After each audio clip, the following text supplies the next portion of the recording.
warm welcome to all the dignitaries, participants, and the guest speakers. Since I am from Mumbai presently, and contextually our Maritime Mumbai narrative, also we would like to say a couple of words on Mumbai. Let me take this opportunity to kind of encapsulate a few thoughts. Uh, Going beyond the cliche that modern Mumbai, uh, its creation and sustenance were primarily due to its maritime activities of the port and its shipbuilding too.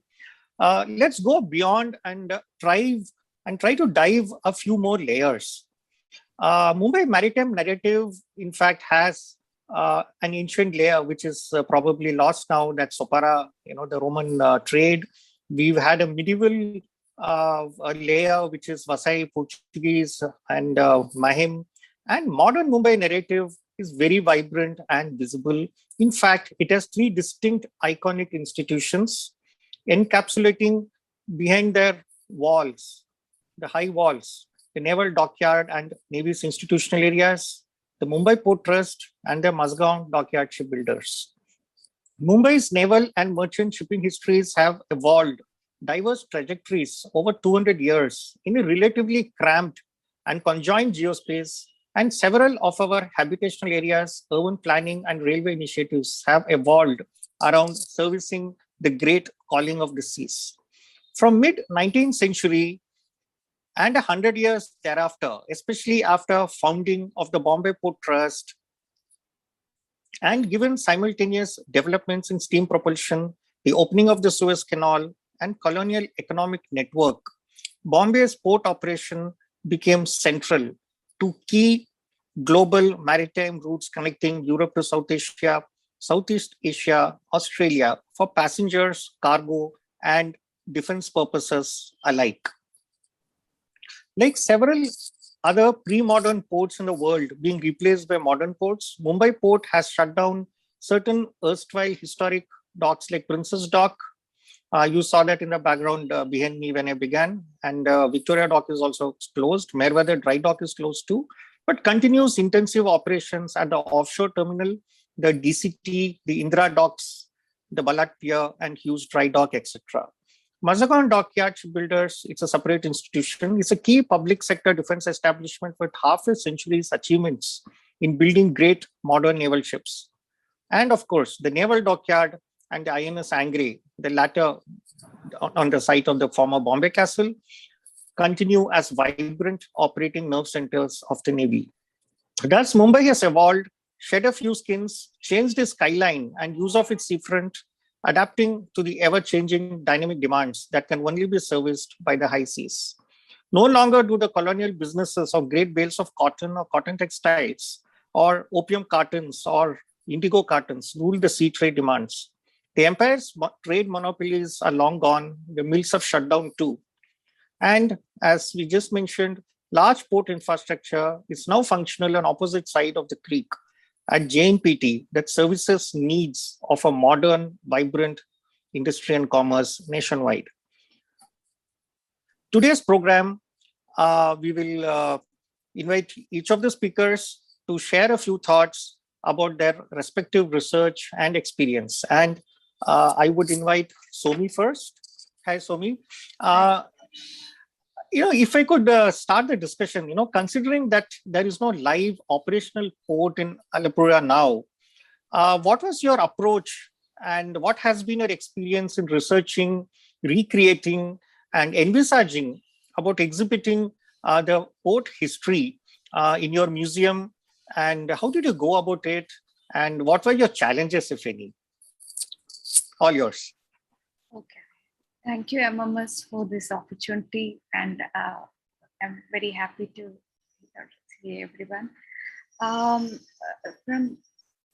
Actually, Alapura is a city without port now. And we are creating a museum from the memory of the people.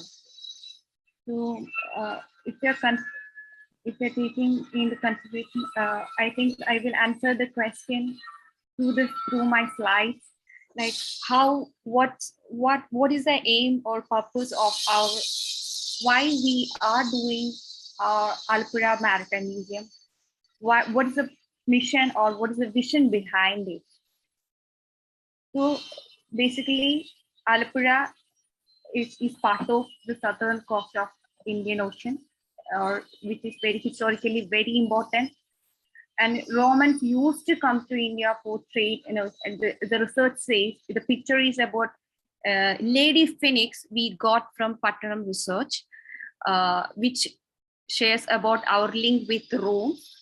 And it says the Roman used to come to India for trade, fleeing from poverty they experienced even before the dawn of Christian era. So, and we have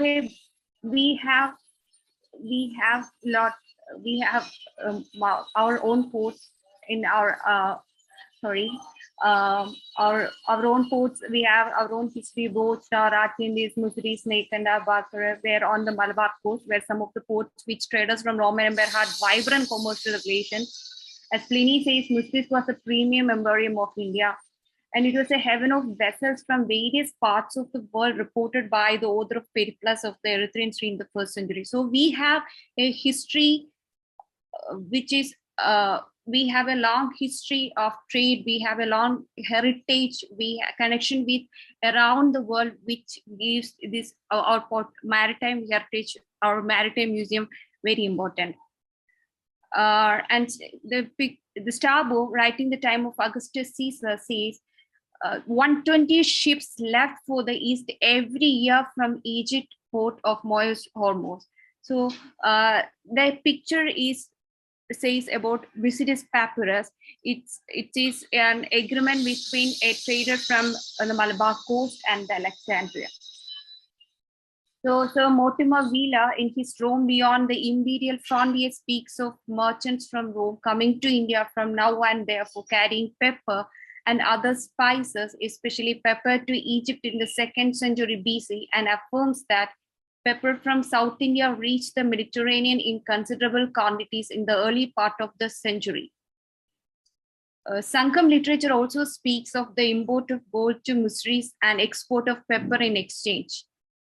And when you consider the Chinese trade routes, the Chonjuhua, the Chinese inspector of foreign trade in 1225.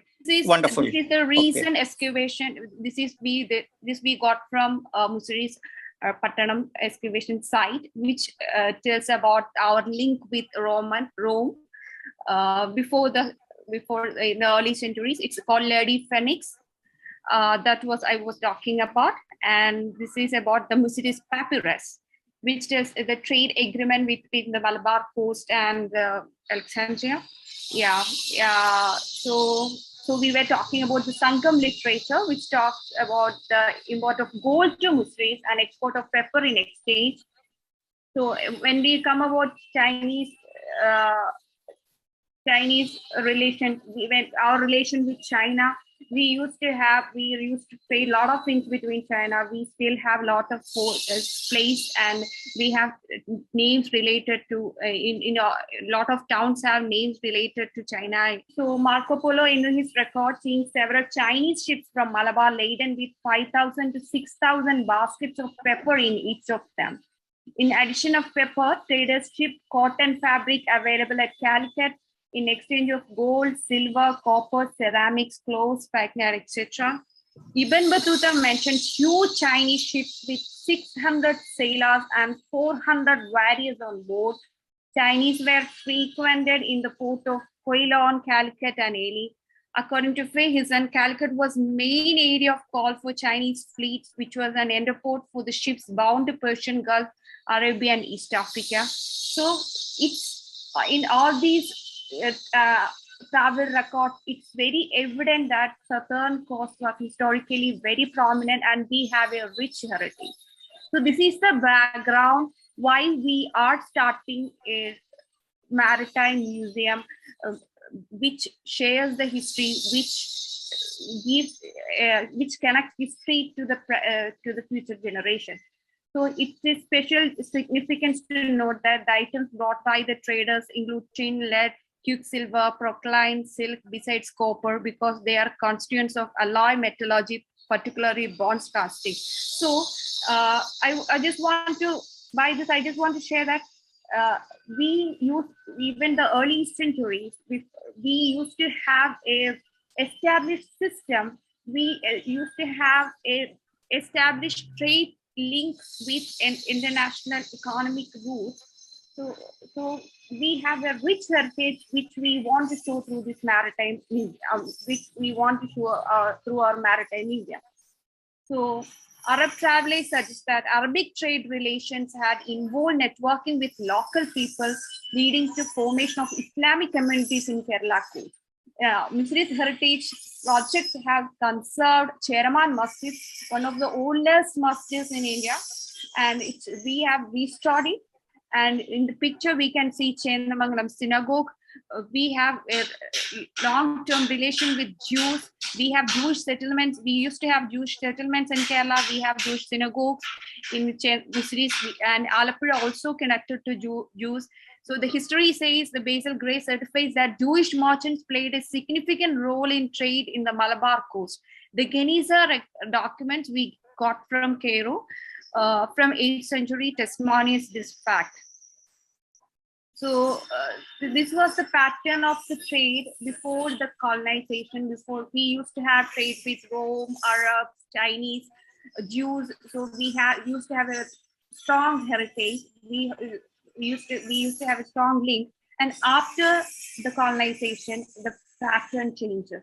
There is a pattern change close to the 15th century. The Arab, the Jews, the Christian, the Chinese overseas merchants were the main participants in the maritime exchange, and their relationship was based on the cooperation and coexistence.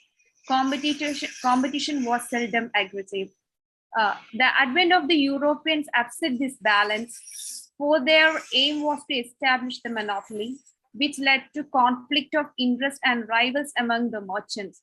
Colonization through aggressive means by the arrival of Portuguese, Dutch, French, and the English, difference in the exchange relations of the period. So once the colonization started, the pattern of trade change, the pattern of history change. We saw the history itself, the maritime history itself taking a different route. So if we go back to the history, we can see we can have circuits in Indian Ocean, which is very important in our maritime heritage when we consider the trade links. We had three circuits basically, which were, one was from coastal Africa and coastal Arabia formed one set of circuits in Indian Ocean. The second was Adike, the Aryavartanam connecting to the Konkan coast. The third was ports of Malabar and those of South India. So this pattern of circuit was such that in each region, there evolved one central pivotal port, while the others, often carrying commodities in country rafts, into turn operated as feeding satellite ports for it. So we used to have this single port and connected to hinterlands, and we used to have this set of circuits which were very active before the colonization. After the colonization, the pattern changes. So the arrival of the Western powers, the pattern changes with the arrival of trading companies from Portugal, Netherlands, France, Denmark, and England. Sea trade in port of the West and East Coast slowly but steadily underwent a change in destinations, nature, variety, and volume of commodity flows. The pre-colonial pattern completely wiped out. The seaborne trade with East Africa, Egypt, and Arab countries reduced in terms of volume and value. Direct trade with European countries picked up greatly in strength. So this is the background. This is a background of Maritime Museum, which is going to come in Alapura and Misris. We will have two Maritime Museums. One will be in Alapi and one will be in Misris, connecting the different heritage routes, different heritage circuits. When we take in the consideration of Alapura Port, the Alapura Port, the museum, the city, when the port come, there was no city. Now the city don't have a port. So the Alapura Port Museum is going to create a memorial gallery. It's going to recreate the port from the memories of the people who were connected with the museum. Connected with the port. The people are still living there. The people who were the laborers who were used, the port laborers who were the workers who were connected with the port are still there. So we will be recreating all those memories through our museum. So when we consider the history of the Alapura port, the Dutch built factories and warehouses in various places of the Alapura port, storing pepper, ginger. After the defeat of Dutch by Martandarma, he gave special attention to the development of the Alapura as an administrative as well as commercial center. During the reign of Dharmaraja, the district was improved by all means. Raja Keshav, the Diwan of the Travancore, who was known as maker of the modern Alleppey, made Alleppey a premier port town of Travancore. He constructed two parallel canals called Vadai Canal and Commercial Canal to transport commodities from Vembanar Lake to the Arabian seaport. There were also 10 rivers which connected Vembanar Lake to the hinterland and where the spices and other items were produced for the external markets. The products of the hinterland were transported to Thoni, we call Thoni, it's river in boats, and Kettupalam. When you come to Alapura, we still have the Thonis and we still have the Kettupalams. We use it for the tourism purpose. So when we take the history of the chronology of the Alapura port, the Raja Keshavadas offered all infrastructure facility to merchants and traders from Surat, Mumbai, Sindh and Kutch to start the industrial enterprises, trading and cargo centers in the newly set up port town of Alapura. The port was opened in 1762, mainly for the export of these commodities. The first ship embarked at Alapura in 1786. Raja Keshavadas got 3 ships built for trade of Calicut and Mumbai. Alleppey afforded a convenient depot for the storage and disposal of goods produced in Travancore. A few warehouses and shops were open. Alapura became the center of trade for kaya, copra, copra coconut, ginger, cardamom, rubber, and tea. The Gujaratis, who were traditionally considered the merchants of the first order, contributed a lot towards the material rise of the port of Alleppey. Merchants were brought from various places, especially from the rich provinces of Sindh and Kutch, and were given every facility for carrying on good trade relations. To make their stay permanent, temples were built. Tamil Brahmins, Vellas, Radiyas, Chettias, Gaudasardis, Kachi Memans, Halai Memans were some of the other famous traders who were invited to Alapura.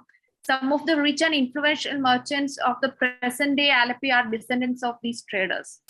So Gujaratis gave preference to the trade of rice, spices, and tobacco. English companies dominated the kaya industry and increased the exports and imports. During the first half of the 19th century, the wooden piers were constructed at the port. That is the only left signature of the lost port. We have it now. Alapura Heritage Project and is conserving the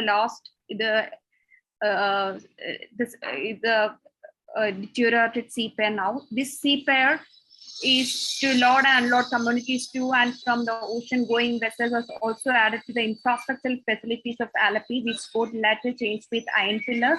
And there is a lighthouse was built in 1862 in the Alleppey port. The lighthouse spreads light to a distance of 20 kilometers. In the first half of the 20th century, rails were constructed for the movement of goods.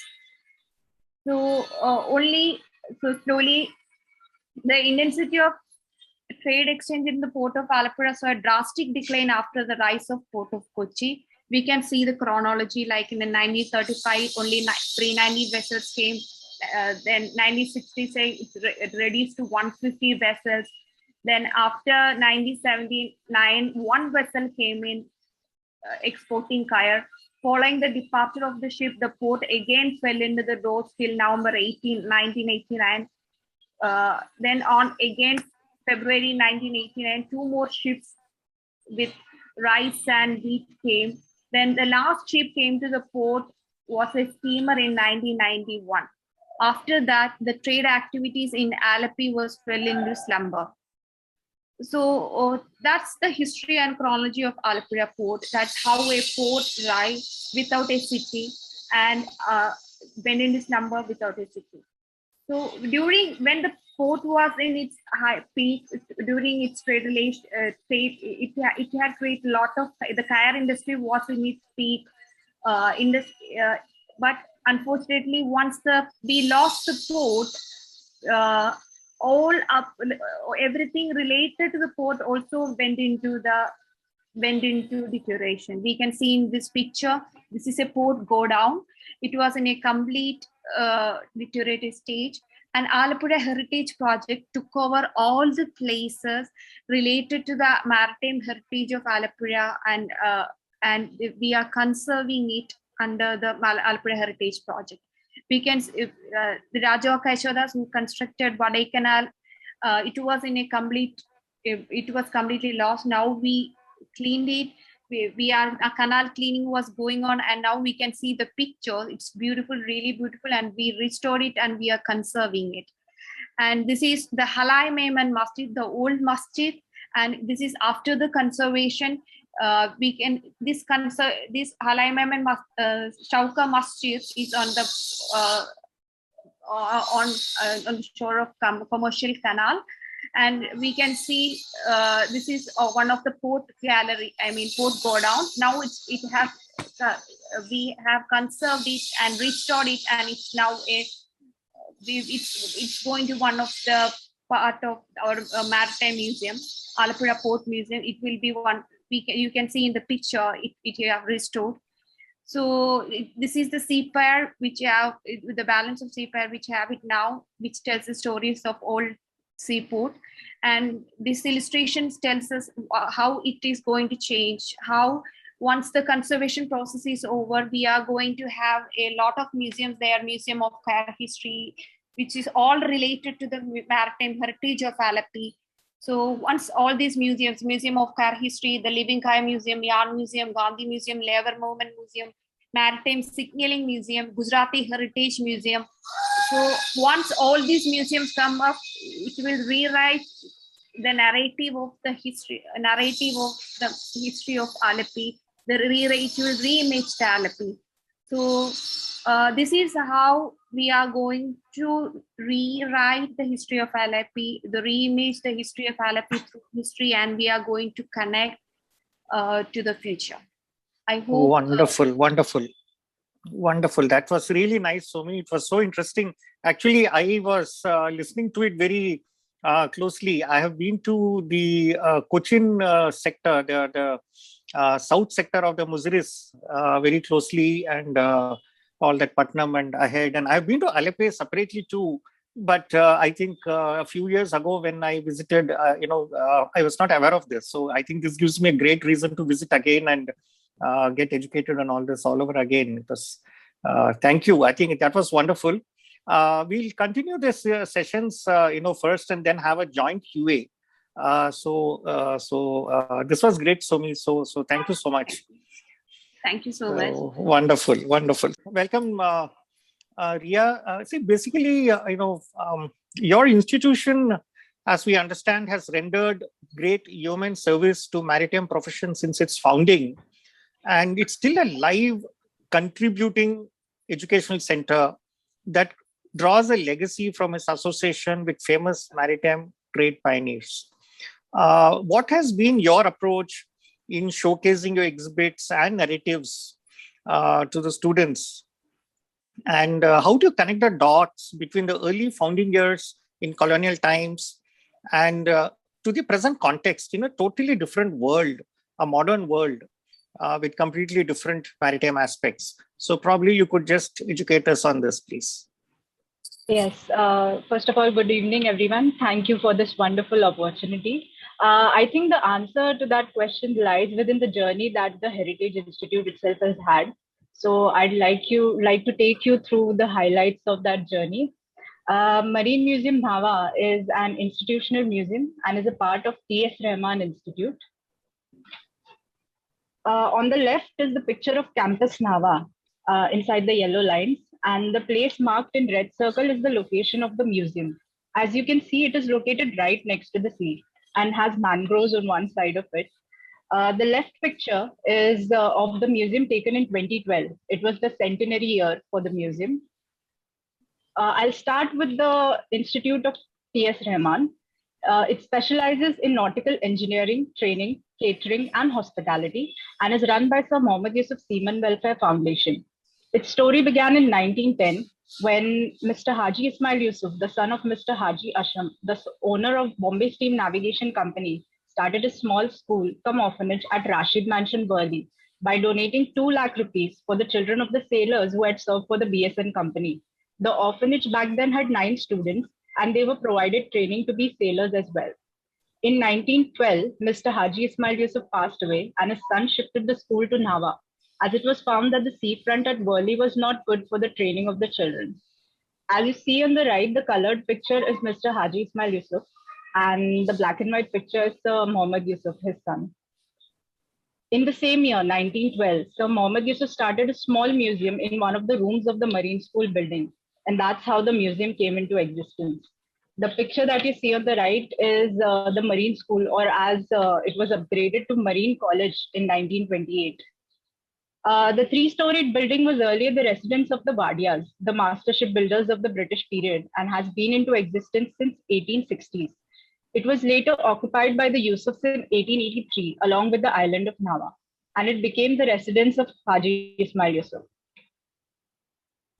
In 1918, a petition to the governor of Bombay was submitted by around 680 Indian seamen, mates, and captains to start a full-fledged Indian training institute for the mariners. But this petition ended up bearing no results, so the seamen approached Sir Mohammad Yusuf, and he readily agreed to upgrade the Marine School. In 1924, the school was renamed as Marine College. In 1960s, it was known as the Nautical and Technical Institute. In 1965, Sir Mohammad Yusuf passed away, and the institute was shifted to Samandar Mahal by Mr. Abdul Rahman Yusuf, his son.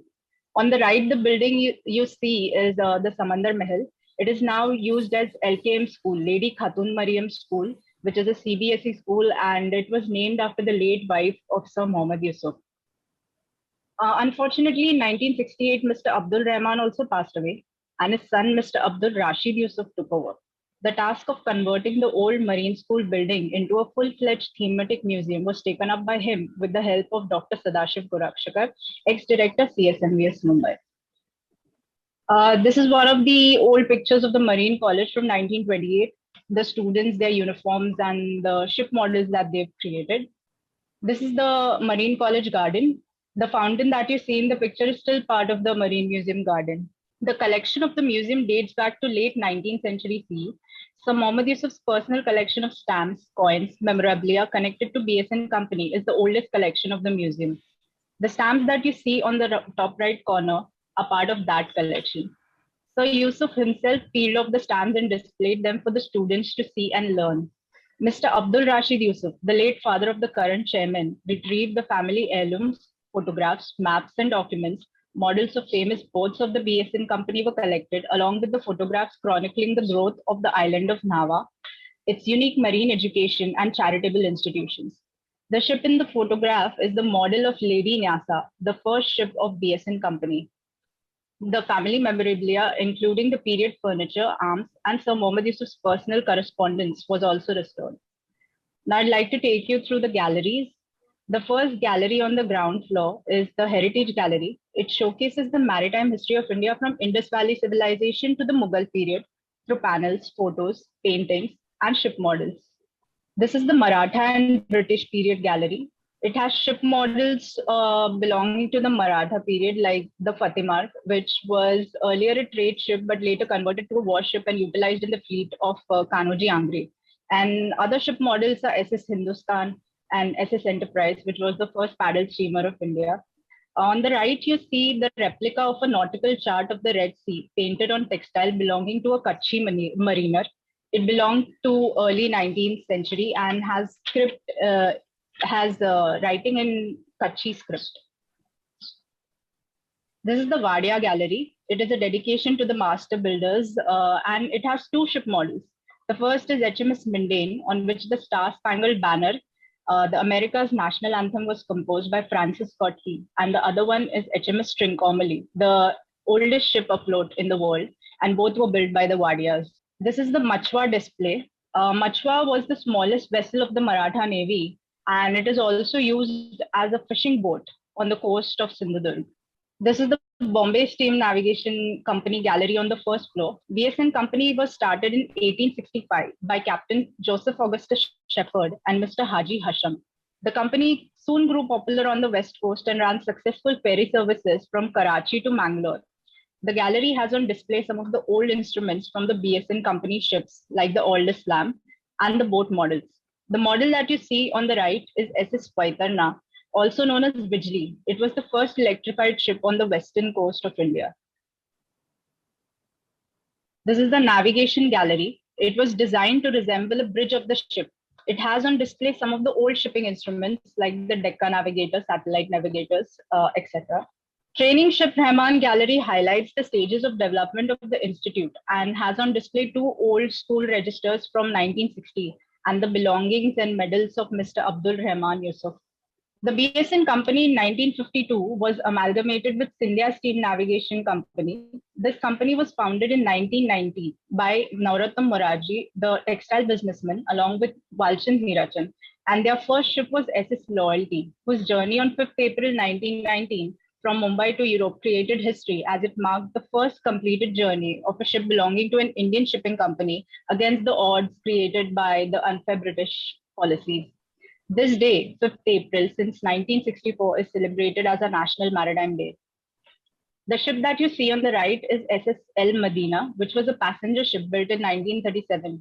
On 16 March 1944, she was torpedoed by a Japanese submarine while sailing from Calcutta to Chittagong with its troops. This is the Sir Mohammad Yusuf Gallery on the second floor, and it is like a period room which is preserved to resemble the times when Sir Mohammad Yusuf held court for the people of Nava. It has the personal belongings of Sir Yusuf, amongst which is one of the correspondence with Rabindranath Tagore. In 1914, the Viceroy of India conferred the honor of Knight Commander of Indian Empire on Sir Mohammad Yusuf in recognition of his service in the course of education in Bombay. In 1937-38, Sir Yusuf wanted to return back this honor and therefore seek advice from Rabindranath Tagore about how to do so. This is the last gallery on the ground floor. It was developed in 2008 as part of the Ecology Conservation Program through Marine Museum Nava in 2007-8 in collaboration with MMRDA. The facilities that the museum provides currently are guided tours, curated one-day tours of the campus with activities like first aid sessions, firefighting, or personal survival sessions, along with food. Educational activities for students are also carried out. The museum loans objects for exhibition to heritage and maritime institutions. We also have a small souvenir shop where we sell brochures, books, boat models, etc.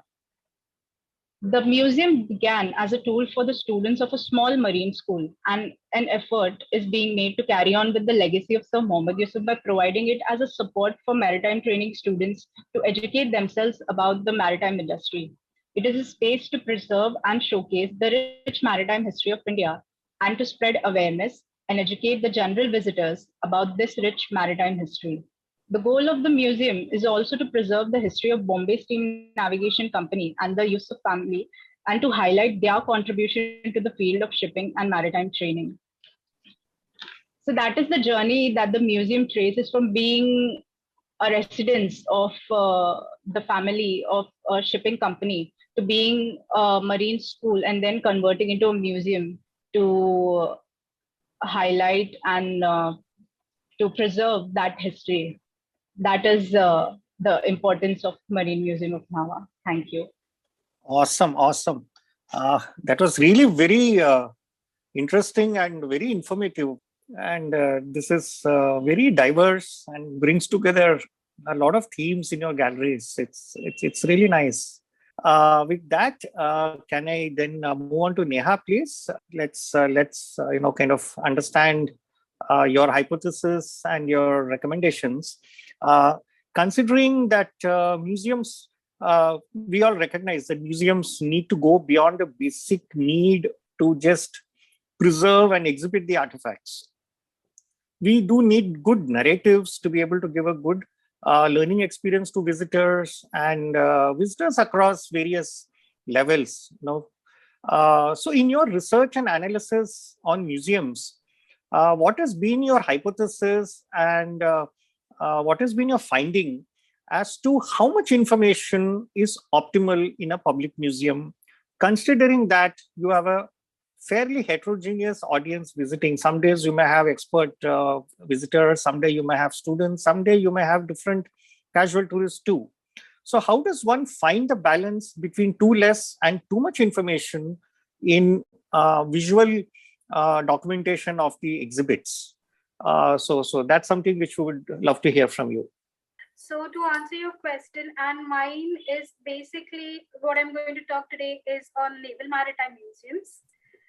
So to answer your questions, I would like to share my screen and take you through a presentation. And for that, Yes. we need to understand the glimpse of Indian Navy's evolution and what it represents today, and how these can be put forth in the domain and in front of the audience, so that they are much interested in visiting the museums and also interested in joining the force. So before we set sail, I would really like to thank Maritime Mumbai Museum Society, CSMVS, and the Museum Society of Mumbai for this kind of invitation and commendable efforts.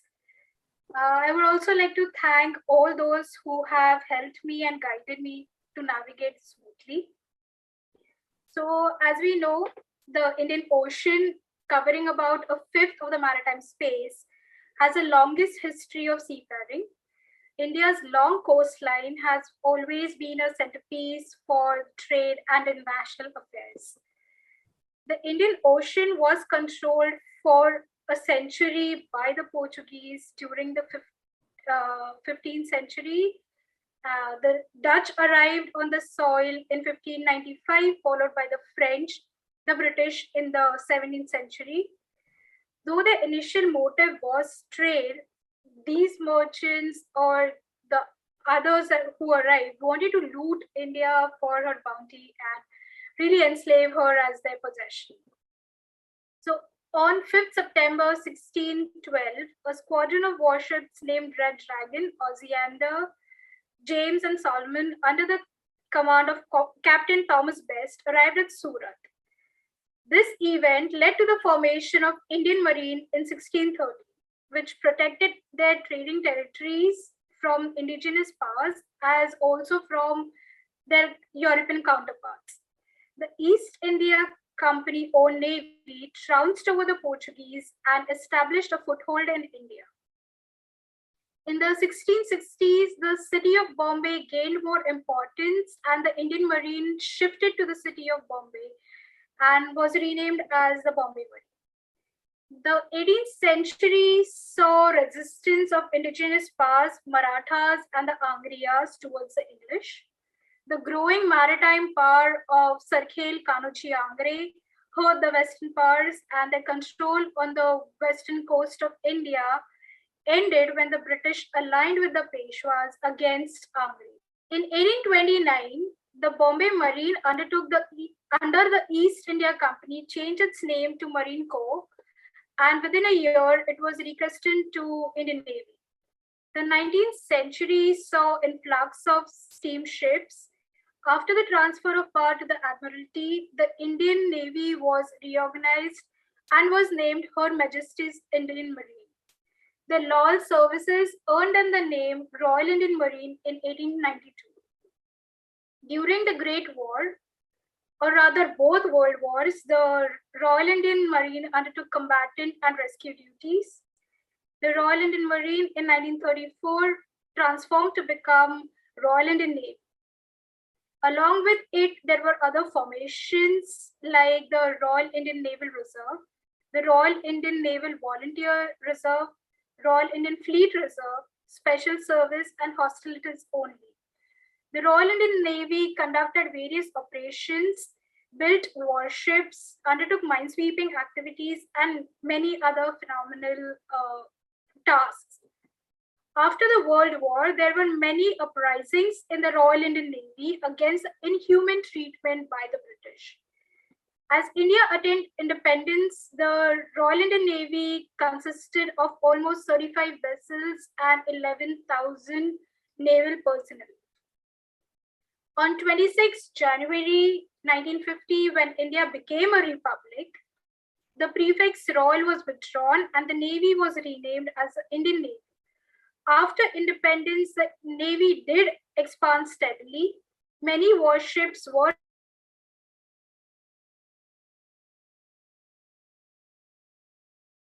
carried out. The Junagadh operation of 1947, liberation of Dadra Nagar Haveli 1954, liberation of Goa 61, Operation Vijay 61, Indo-Sino War 62, the Indo-Pak Wars of 65, 71, 99, operations like Flowers Are Blooming, Lal Dora, Talwar, Cactus, Parakram, Sukun, Madat, Safe Homecoming, Rahat were some groundbreaking marvels performed by the Indian Navy.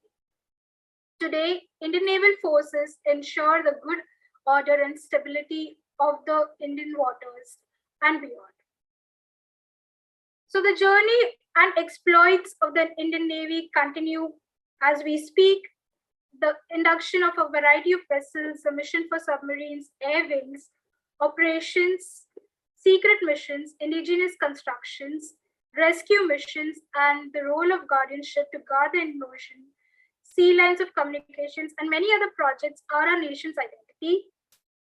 Their responsibility of defending our waters and keeping them safe for a secure and vibrant maritime India is a fleet of pride and gratitude. It is important to remind ourselves of the ardent naval vision, showcase their might, and inspire the generations to come. And really, what can work better than museums? So maritime is a word that encompasses the waters and a whole lot related to it. Naval is a word that embraces everything about the navies. Hence, it is the lead responsibility of the Naval Maritime Museums to recite the various facets of India's fascinating maritime journey and the way it has shaped our Navy today. India does have its own share of portraying its naval history and heritage via museums and galleries. A roller coaster journey of naval maritime museums that were established in the city that was born out of the sea, Mumbai, is one such saga. Several efforts were made to set up a maritime museum in Mumbai. A maritime museum was inaugurated at Middle Ground in 1979. It became dysfunctional due to the issues of accessibility to the site. A Naval Heritage Gallery was set up in CSMVS, formerly the Prince of Wales Museum, from 1984 to 87, which was discontinued due to certain renovation circumstances. The artifacts from these museums and galleries were moved to INS Angre and Punjali and unfortunately were stored in non-climate controlled conditions, leading to deterioration. Aircraft carrier Vikrant was converted into Indian Museum ship Vikrant in 2001.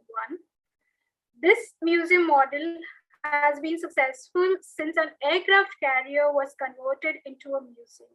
It was scrapped off in 2012 due to its high maintenance and no bidders or stakeholders coming forward to keep it going. Since then, there is no significant maritime museum. There are smaller establishments, as we have seen, but lesser known to the world. The Indian Naval Maritime Museum of the Southern Naval Command at Kochi was established in 2001. It is an ode to the glorious maritime journey of the Indian Navy. It takes you on a trip right from the Indus Valley civilization to the modern era. It displays the cultural connects and exchanges and also sings the story of Kunjali Marakkals. It has displays of shipbuilding activities in India, development of the Indian Navy, the combat operations, flags, badges, mementos, anti-aircraft guns,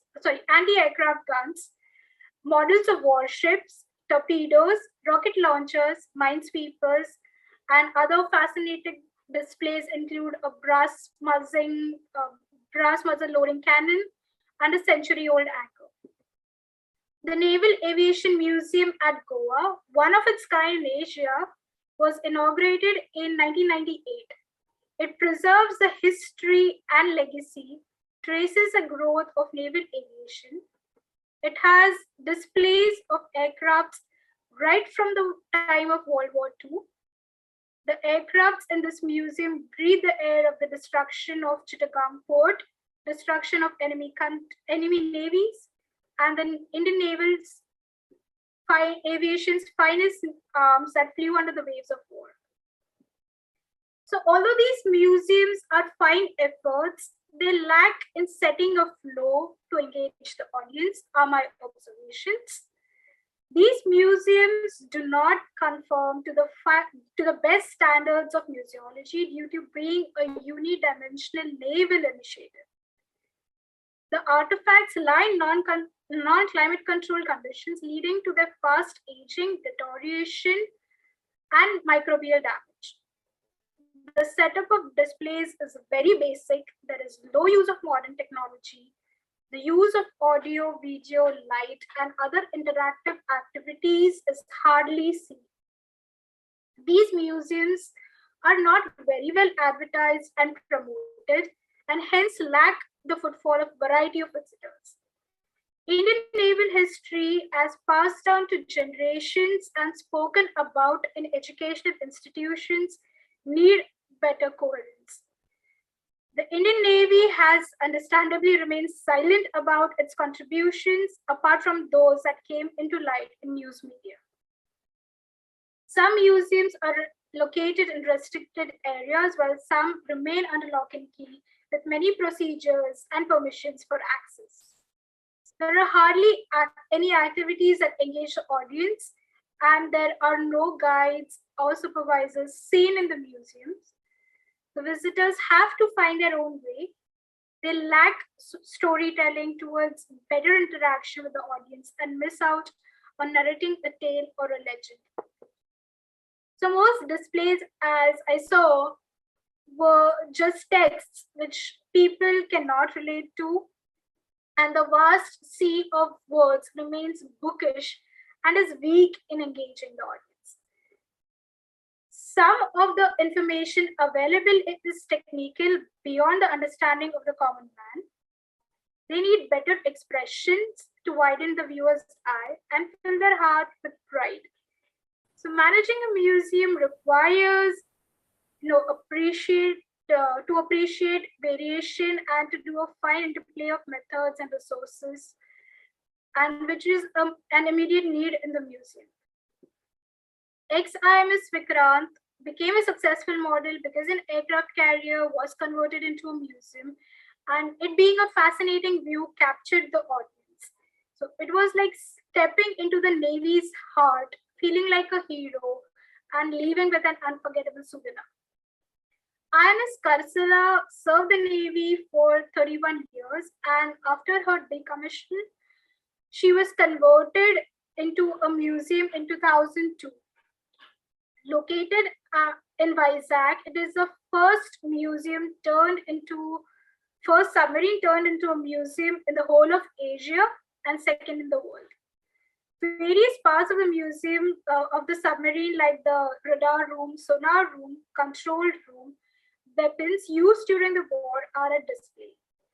It also depicts the milestones of the evolution of submarine. It showcases the life inside a submarine and hardship faced by submariners in the sea.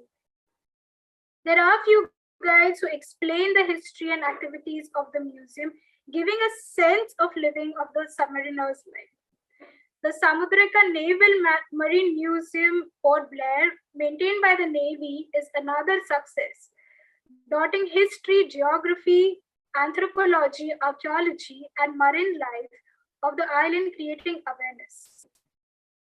Ex-INS Valley, who served the Navy for 36 years, was to be converted into a museum by the Tourism Department, Chennai, in 2012. She would have been the second submarine museum in India, but unfortunately, the inability of the contractor to mount it at Mamallapuram forced her to die slowly on the beach of Chennai and was damaged by Cyclone Varda.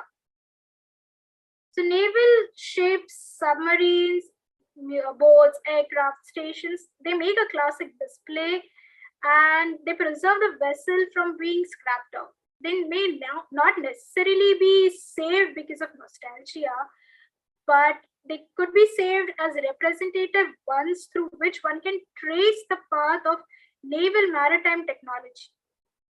These vessels serve long years in the defense force and are constantly in use. Though these provide livelihood, tourism, and profits at the same time, the willingness of the contractors and the government plays an important role. These aircrafts or watercrafts are made of metal and steel and are subject to deterioration. A constant rust-free action and supervision of the entity as well as the displays become high priority. One travels into a different world altogether, you must agree, once they visit naval ships. These are very successful, but also high maintenance and hence require a strong technical, financial, maintenance and curatorial plan. So naval museums should be relevant in contemporary times with a historical draw. The use of multimedia displays, use of audio, video, light effects, simulators, visitor engaging activities should be used to depict different layers of stories.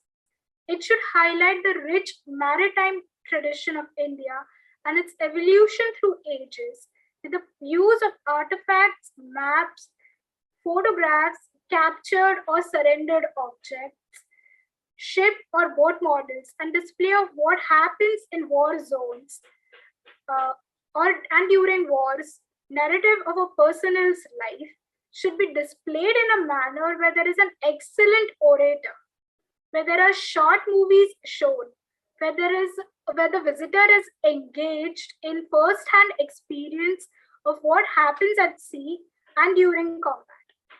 The use of 3D and 4DX drama, these museums should represent and reproduce invisible histories. There is a need for amalgamation of the contents displayed at the Western, Southern, and Eastern commands. One should be informed of the other naval maritime museums in the country, and this is what will pique the interest and connect the coasts. One of the finest examples of a museum that I visited very recently and which engrosses the audience is the Visvesvaraya Industrial and Technological Museum at Bangalore. It has made science and technology visual, easy, understandable, and it really captures all your sensory organs. As I come to the end, the Naval Maritime Museum should be created by the people for the people. The involvement of Government of India at the Vizag Museum led to a tremendous positive change in the number of visitors. Unless India has a thriving Naval Maritime Museum, the maritime character will remain stunted, gasping for life and expression. The museums created must be able to demonstrate the much cherished traditions and valor of the Navy. Multiple stakeholders need to step forward and build these memorials and museums. They should be narrated with revivalist designs and they should duly represent the nation's might. After all, they are our identity. It is not just my history, it is our history. The lost tales of the Indian Navy have to see the light of the day. After all, we bask in their glory. Thank you. Wow, Neha, that was awesome. That was really very interesting. And we were able to see quite a bit more than our own Mumbai. And I'm sure there will be a lot to learn about these. And, some of us in the group would love to keep in touch with you and get more information, understanding, not only about the narratives, but also about the way the museum is approached. I think we were able to gauge very well as to how a museum should really, present itself. I think your research, I must say, has been really successful in bringing this across. Thank And you. what's your PhD thesis going to be on? I'm going to work on the Indian Navy's contribution in the Sri Lankan Tamil conflict. Wonderful, wonderful, wonderful. Good, good. So thanks, Neha. So if I may request our guest from Kolkata, Mr. Gautam Chakravarti, to please take the mic and the camera. Sir, we do understand, that Calcutta being a port city, a key port city in South Asia, with a role in global maritime network, and its political role as capital of Imperial British India, its maritime heritage legacy is surely significant. And I have personally had the privilege of having visited, your museum twice, and also have had an experiential journey, which I'm still very grateful I attended, under your guidance. So, considering that your port is still a live organization, and has defined the nature of the city itself, and to a large extent, a lot of these developments upstream on the Ganges also, in a way, may have been defined, by the Kolkata maritime history. Could you please share with us your experience on how you went about recreating key aspects of the heritage to display at the museum? What kind of research was involved, and how did you select your narratives? And how did you present it to the visitors, or anything else that you may like to share with us, sir? It was very nice listening to our earlier speakers, because it takes you on an almost rounded tour of the maritime scenario that is very essential for any museum to be set up. Now what remains is the modern period. Calcutta port is the oldest of modern ports. So how we set up our museum, how the thoughts came up, and what were the real compulsions behind showcasing this long history despite the modern period, are really things that one can really ponder on, because these can be vital inputs for any future composition, any future setting up of museums or archives. Our thought came just from the fact that we were not properly represented to the world, despite the fact that it's the first port or incorporated port. There's so much that is required to be shown, to be displayed, to be told, in order that the port could be understood along with the city. What came first, the city or the port, once became a subject of debate, you know that. So much so that it went up to the High Court. There was a long drawn litigation, and ultimately there was a decision taken that no, the Britishers did not found the port of the city of Calcutta, and that it was there was already a hub there before the port came, or before the city came, and all that came round thereafter, including the fort, the Fort William, the first Fort William, that was destroyed by Siraj-ud-Dowla. This was all predating the port or the city as such. That was a very vital question that threw up another issue. Then how did the metropolis come up? Did it come up on its own? What were the roots behind the formation of the trading hub? Suppose for a second we think that there was no river. Would the port of city come, and along with it, would the city of Calcutta thrive like it did? These questions sort of inspired us into looking deeper and trying to identify the port as it is. And then we thought that there was too much that is required to be told.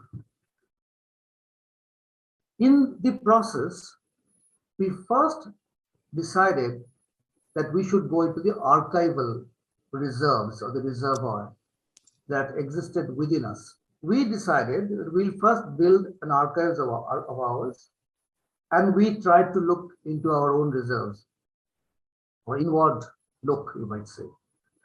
That revealed that we were not rich enough. So then we started working with the National Archives and the state archives and the local sources that were there, including the Archaeological Survey of India and the state's Archaeological Survey. Frankly, we are also working at the same time on 2 or 3 books that we thought could throw further light and complement the process. All this began, and we have another gentleman in our audience today, the present Joint Director of Research, is Mr. Chatterjee, Kaushik Chatterjee.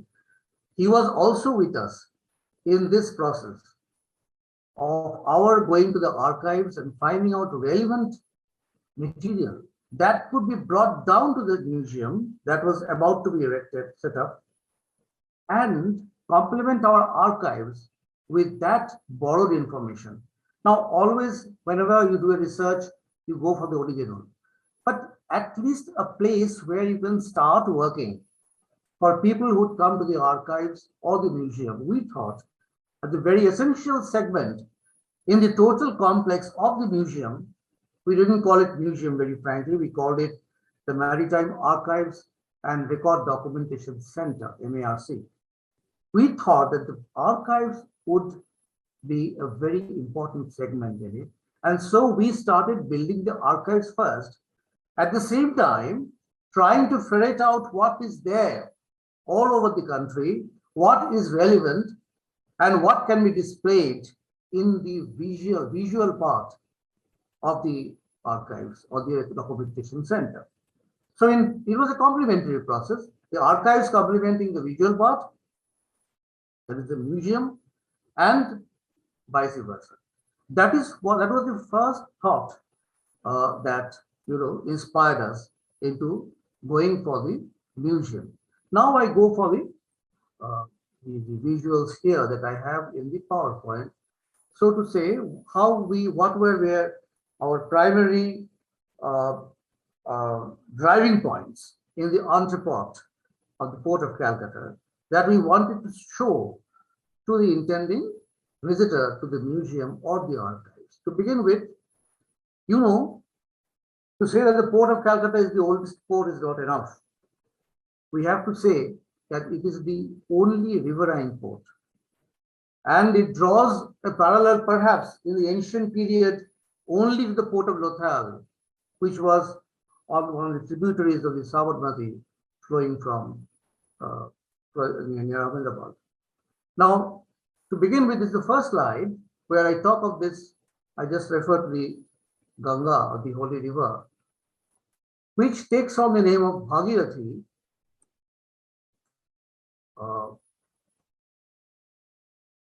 As it enters Bengal from Bihar. This Bhagirathi has been mentioned or used as a term of reference by the Englishmen in their archival record. And we still talk of the Bhagirathi or the Hooghly, if you like, to discuss anything that comes after the river enters Bengal and finally ends its journey at Sagar. This entire jurisdiction, this conservational jurisdiction lying with the Port of Calcutta. Now, what is an ecotonal connect? Why I use this word is important because of the fact that, what is the port essentially? When we try to show a port to somebody, what do we talk? We talk of the gateway element.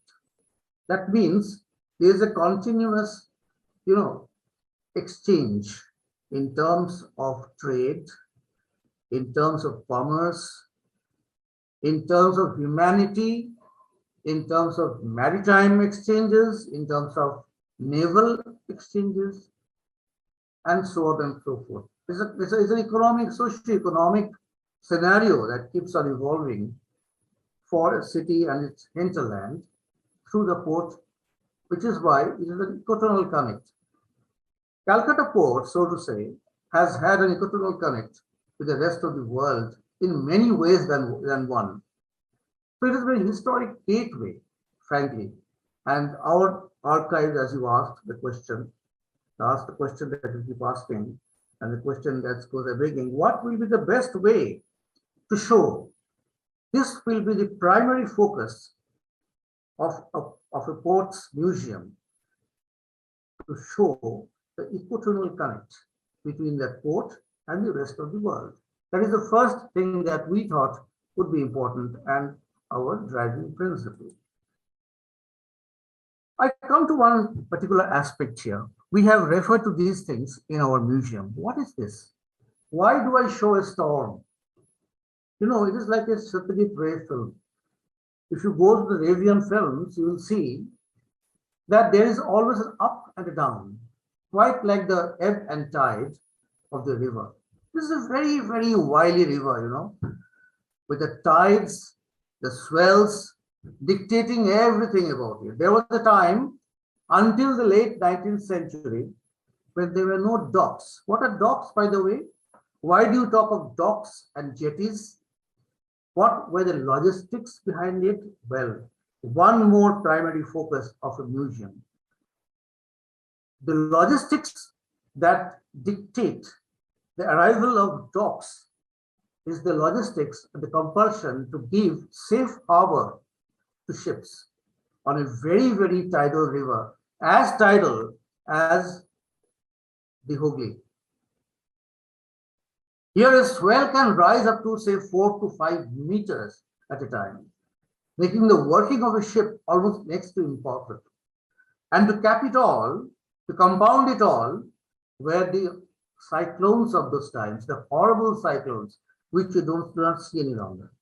But there are instances, there are paintings, lithographs of ships being thrown off the river into the St. John's Church by the force of a cyclone. All this, you know, this destruction, particularly the destruction of 1864, preceded by that of 1844, and even beyond that, that dictated the English powers, as it did the mercantile community of the hinterland, into thinking in terms of forming the docks in order to give the ships a good place to harbor and work, where this compounded, this docks could provide a safe level of water. We differed from what obtained in the river itself. The river is either up or down. Here it was constant. Plus, during cyclones, this could be given a safe harbor. Before that, we had the jetties. Even before that, ships were working in the middle of the river. And this brings us to another very important point, that is the ghats. The ghats were the first landing stages when no jetties, no berths, no docks existed. Ships used to stand in the middle of the river and work. Think of a river where after a certain point, ships cannot go. They have to drop anchor and stand. In our museum, we have brought up these stages in the evolution of the port. The port is not just one where the docks existed and the ships came and worked. No, it began long, long before that. The wares changed, the commodity profile changed, the type of ships changed. From wooden it came to steel, and even further down the generations. And the port also changed its location. So from what was in the upper Chinsura or Chandannagar, coming down later to Betor, or even Betor was earlier, I should say, because Betor was a point near Howrah. I do not know how many of you have heard of the place called Howrah. Howrah is on the right side of the river and a very burgeoning city. And the left is Calcutta. Jogchanak in the year 1690 decided to come to the left side. And there he got down from his boat, it is said, and fastened on a place where the first Fort William would be coming up. On the right side, there was another city that was coming up, that was Howrah. Why? Because there was an embryonic possibility of a port coming up at Howrah. Now, that is also a part of the evolution of a port. We have tried to put this in our museum collage. Here we just refer to Lothal. Why I refer to Lothal is because Lothal is also a riverine port from the ancient period, although not directly shown in our museum, but just a reference. So this is just one view of the beautiful Ganga as it flows down, the Bhagirathi. Now, as I write here, it's a space for contestation, conflict, opportunity, and escape, and at the same time, it brings out different scenarios in the socio-economic, multicultural manifestation that will again be a composite material for us to be displayed on our museum canvas. Before that, these are the ones, the ports that came, and we have mentioned them while coming through the ancient segment. The East India Company and the British dominance, what it brought about, I just now say. So this is also a part of our display. The earliest times, I have mentioned that how this tidal river, what it had brought about, how the cyclones brought about creativity like a ray film, destruction, creation, destruction, creation. We have tried to bring this up. Jogchanak's photograph, it is said that he came here, of course, not with the interest of setting up a city. No, he had a trading mission. He was looking for a place to go. He was a wanderer on the run because the Mughals were after their blood. They had to settle somewhere and come to an agreement. That is what this wily Britishers did. But yes, in the process, he did reap the first seeds of a colonial city, which would turn into a metropolis in the days to come. So that is undeniable, that the river brought him here, and it is the river which spawned a city, and the port or the germination of a port preceded the germination of a modern metropolis. So all these things are subject matter of our museum. That is what we looked at in the different archives, including the state archives and the central archives. Central archives, of course, as you know, it has records up to 1837. Beyond that, we had to look at the material at the state archives. As I also went around here and there to other places, and I did get certain material, but I must say we were not very happy with the material that was maintained at the state level. No more comments on that. I hope things have improved now. Now, our previous speakers have told us how the colonial and imperial powers came to this land, what they did, how they proceeded, how they took us over, and what kind of contribution they made in the evolution of our ethos. That is also to be shown. History has to be shown as history, and where history graduates into heritage, I am very, very, very clear on this, has to be kept in that manner. History cannot be unwritten. You can research history, you can complement history, you can continuously add to history, you can criticize history, but history has to be given its place, and history has to graduate to heritage and showcased and displayed as such.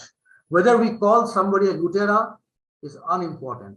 Show the history and the heritage of the Lutera as the Lutera. That is what probably we are missing today somewhere, but I'm sure this will come around because true knowledge has its own, prognosis. We have a pluralistic heritage, how we did it, different communities, different cultures, amalgamating with that of our own culture, our own heritage. our own backbone in terms of quality. This has not been compromised, and this has come out in course of time, despite tarnished and changed and also complemented. So this is how it has come. This is the Dutch East India Company factory. If you want to have a look, all this is there in our museum. This is how the Danes came. And like some of our speakers already emphasized on, we have been promoting our heritage in different manner and joining it up with tourism. The circuits have been building up, and thus you can see that one of these old churches, the St. Olaf's Church, has also been, Serampur, has also been redone. It's very, very, very essential, and these things are happening right now, and that is a very good thing to talk about. That's a very positive sign, I must say. Then slowly we come to Calcutta. Here the British, yes, of course, in 1835, the setting up of the first university. This is the Calcutta University, as you can see, the traditional university that has been my alma mater as well. And then I come to again the landing stages. So far as the port is concerned, it's just a panoramic view of the artist, how he has envisioned the ghats. What are these ghats, by the way? It's very important. We have ghats all along the Hooghly. But when it comes down towards the port, when you come to the end of it, where the ships arrive and you come to the ghats, you come to the port, it is unlike Varanasi. Varanasi also has trading ghats, yeah. But here, the ghats played a multi-dimensional role. One was communion with the hinterland and the humanity beyond. The second was the trading, the most important part of it. The third was to establish communion with the ships, because there was a time when there were no jetties even. The first major jetties came up in 1875. Those were called the Calcutta jetties. Perhaps Mr. Venkatesh knows about it. He has been here. We have shown him that from our heritage store. These Calcutta jetties were one long continuous jetty that was used by the port of Calcutta, under the port of Calcutta, which once upon a time served as the interface between the ship and the shore.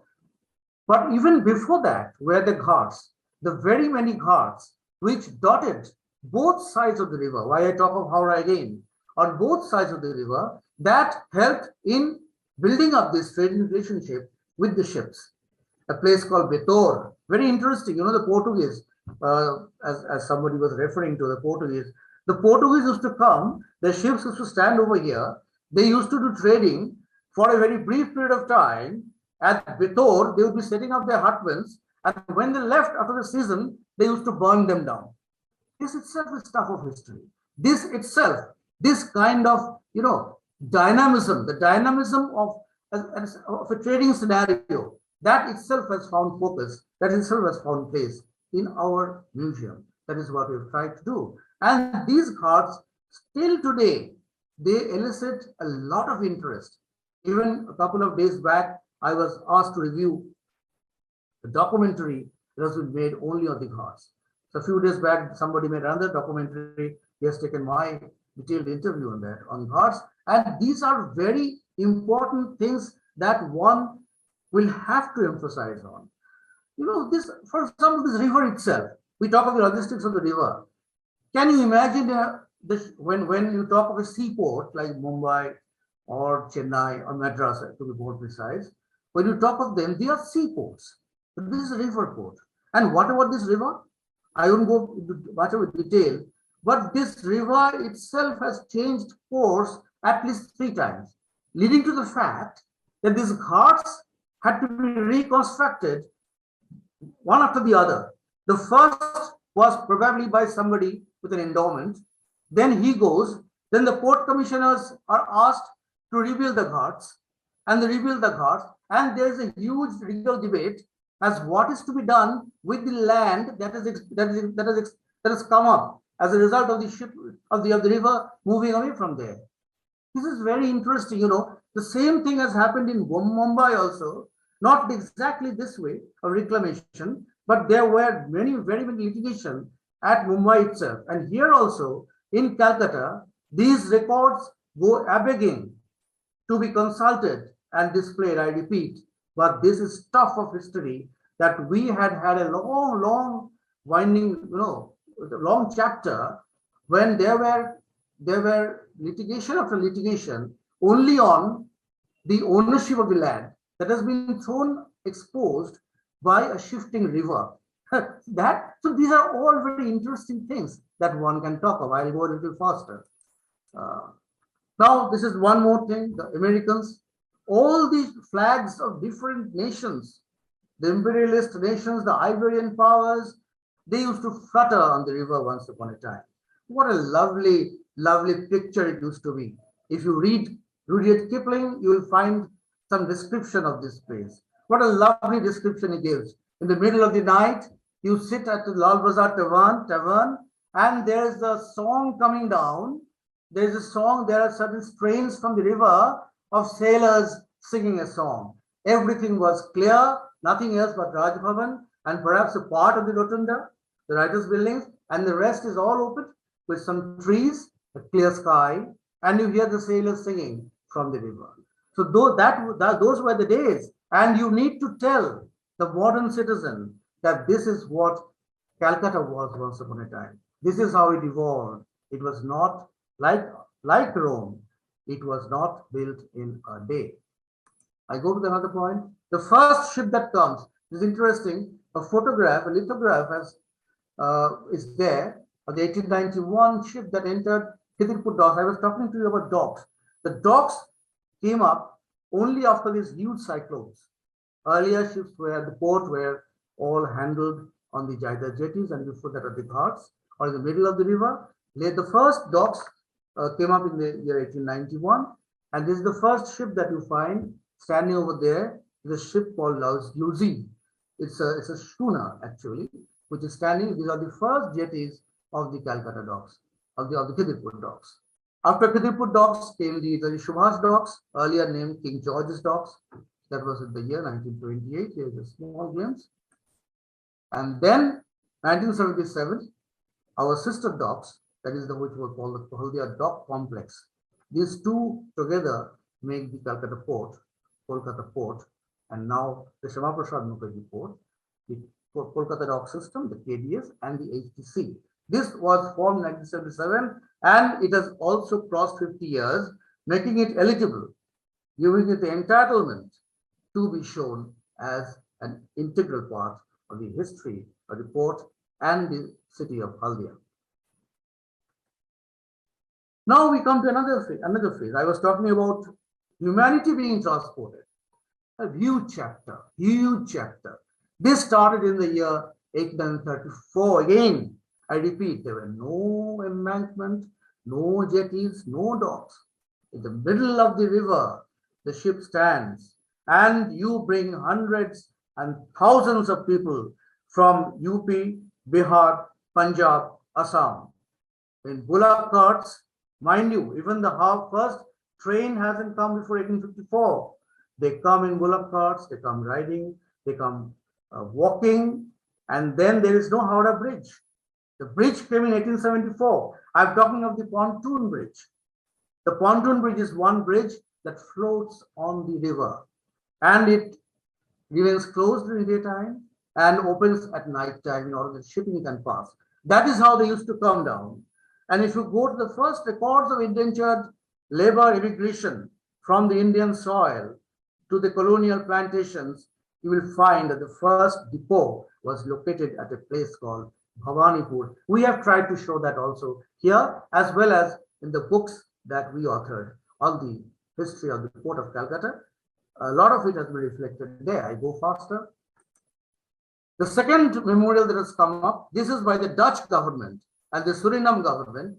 Both these memorials are within the ports complex, and this also commemorates a huge chapter, because Suriname immigration was in the last phase when the docks have not come up, but the jetties have come up. The last phase when there's a Suriname jetty, in fact, in our port, and we have tried to showcase that in the museum. That is a connect between the tourist and the interested, historian, who then goes about seeing these places and imagines to himself the historical landscape that is so integral to the port of Calcutta.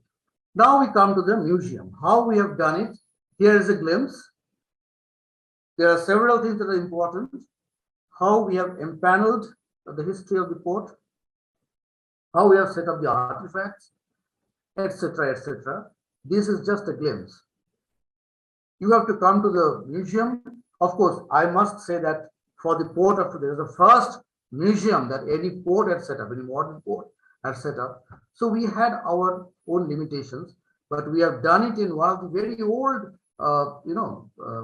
sheds of the port, very old godowns of the port. It is called the Fairley Godown, and this is this entire Strand Bank, which is Strand Road, which was built as an embankment of the river. This has these godowns one after the other, and one of these is after the famous merchant of the times, Fairley. And these are all the places where goods used to be stored, goods that were transported in those times. The jute being a very important, element, component of that. In fact, large-scale auction of jute was held in these premises of the Fairley warehouse once upon a time. So all these things are some of history. When you go to see the place, you look at the building also. The building itself speaks. It talks to you. Anywhere you go, anywhere for a historical, review or view, the first thing that hits you is where is it accommodated? You go to a palace and look at the palace. You go to a tower, you look at the tower. So, and then you go inside and see what were the artifacts. Total, it's an ecosystem, museum ecosystem that grips you and takes you along. You tend to relive the times. But that is what we have also tried to do. In so doing, these are the ones that we have really thought about. History of the riverine system. I think I've already spoken about all. The colonial narrative in shaping the port as an organization, very important. As I was saying, how the lands were vested. I come to the organizational part. I come to the incorporation part, how the incorporation took place, what were the schemes that were envisaged by the colonial government to improve the state of affairs, what was the contribution of the Bengal Chamber of Commerce in so doing, meaning the mercantile community. All these things are so important. Major events, very major events have taken place. So many important events in the course of the coming up of the port, including the coming up of the different dock systems. The Baj installation is so important, and then the NS dock, and finally the Haldia. These are all big events, and there are so many events strewn within. The port installations, like for instance, of course, the Howrah Bridge, which has been recently re-illuminated in the presence of the Honorable Prime Minister on our 150th birthday. This is the Howrah Bridge, the Ravindra Setu, after Rabindranath Tagore. And we have several other very important bridges that also came early first. For example, the Baskerville Bridge, the two leaves that open skywards. There was nothing like that except in London. We had it for the first time, and then we have another one in India, and there are several now all over the country. And then the wars. In both the wars, we played a very important role, in fact, losing port officials also in the process. In the Second World War, we were bombed at least twice. The Tirupur docks was practically, plummeted. So all these things are stuff of history. The wars. How did we miss the Howrah Bridge? We don't know. It was a glistening beauty during the Second World War. How did we miss? How did the Japs miss it? Were they so bad in targeting, such important components in the enemy infrastructure? I don't know. These are questions that I've raised in several interviews, and I'm still looking for an answer. The personality is very important. There are many personalities strewn along the history of the port that you will find to be having a very important and seminal role to play in building our consciousness. Some names can easily be spoken about here. Like one was Rani Rashmani, who actually threw a challenge to the colonial government, and they had to grapple with her. They had to grapple with this lady, this charismatic lady, whose name is also associated with that of Sri Ramakrishna. And we talk of Swami Vivekananda. Swami Vivekananda sailed from this Calcutta jetties, which is now Millennium Park. Sister Nivedita first came and landed on the shores of India through the port of Calcutta. That was as early as in 1898, and the date is 28th of January. All these points and the events and personalities, they all combine together to build the port. You have to show them. If you showcase your history, it's so very important. The story of the ghats have already gone through.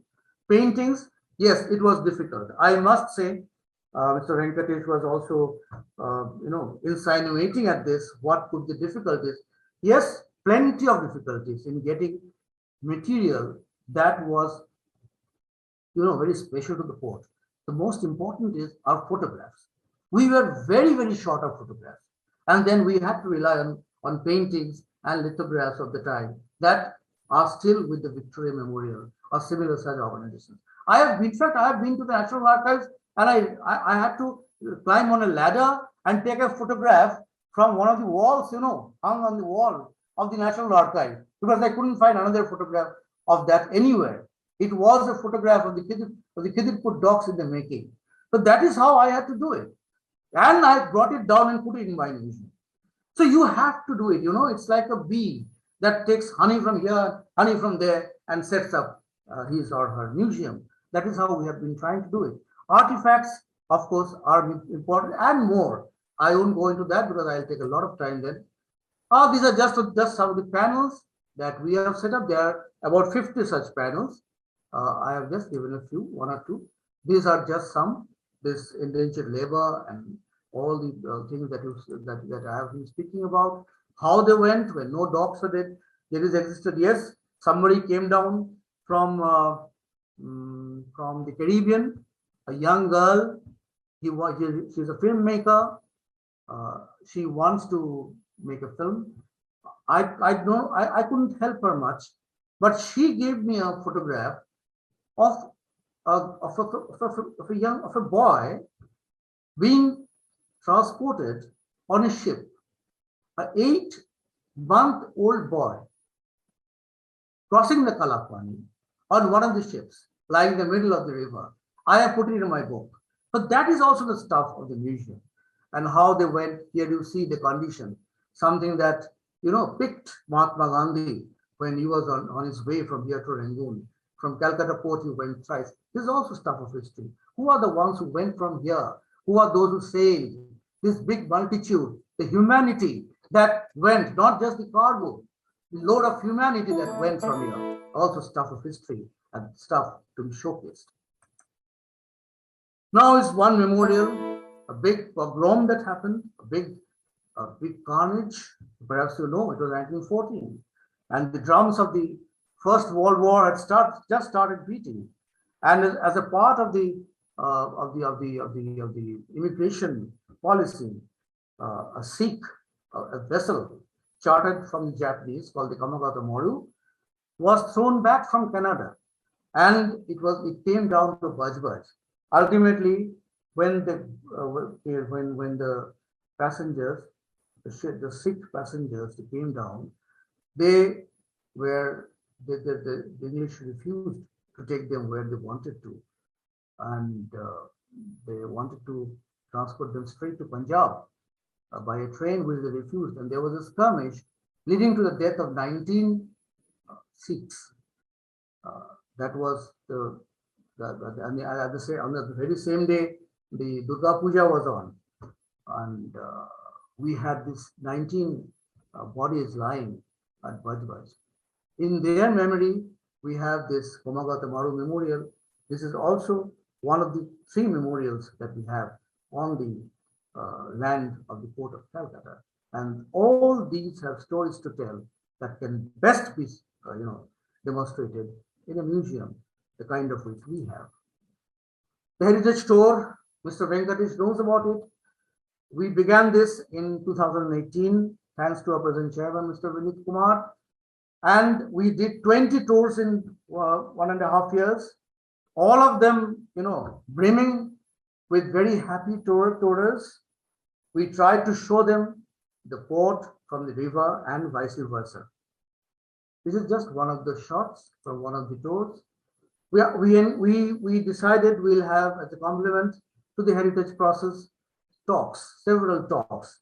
And we did several. This is one in one of the heritage Belvedere halls of the National Library. This is where the viceroys used to meet once upon a time. And we can see our chairman speaking here. This is what I organized in 2019.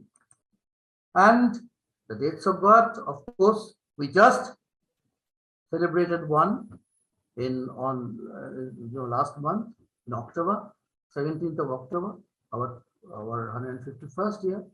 Bombay will soon be coming. It is in 1873, so hardly 2 years now, and Madras is yet off, a few years off. These two are the oldest, and these two do clamour for a good, display of the history in a good museum. And what the MMS is doing right now is exemplary. I am sure that they will all fasten on the right modes, the right routes, and draw them up in the general interest, so that everybody sees how these ports were important, how these ports ultimately helped in bringing up the cities behind them. The first port tableau that we did, it was again the first port tableau on Rajpath in 2020, just 1 year back, in commemoration of the 150th year, and the Honorable Prime Minister lighting up this bridge, the Howrah Bridge, the iconic Howrah Bridge, in LED. Earlier it was in conventional electrification, 2006 onwards, and another very good leader of ours, Dr. Anup Chanda. This time under Mr. Vinit Kumar, we have got the bridge in LED. It has a musical component also. If you come next time at Millennium Park, or very near Prince of Ghat, that is, you will find that there's a musical component, a musical match to the lighting. And we are also having a big structure over there, an architectural piece that we hope will also be inaugurated soon. I think I've come to the last slide, but that is that. I hope that gives a more or less a view. Mr. Venkatesh, with that, thanks to all of you once again for the excellent effort that you have taken. I'm sure you can take all of it. Thank you. Thank you, sir. Thank you.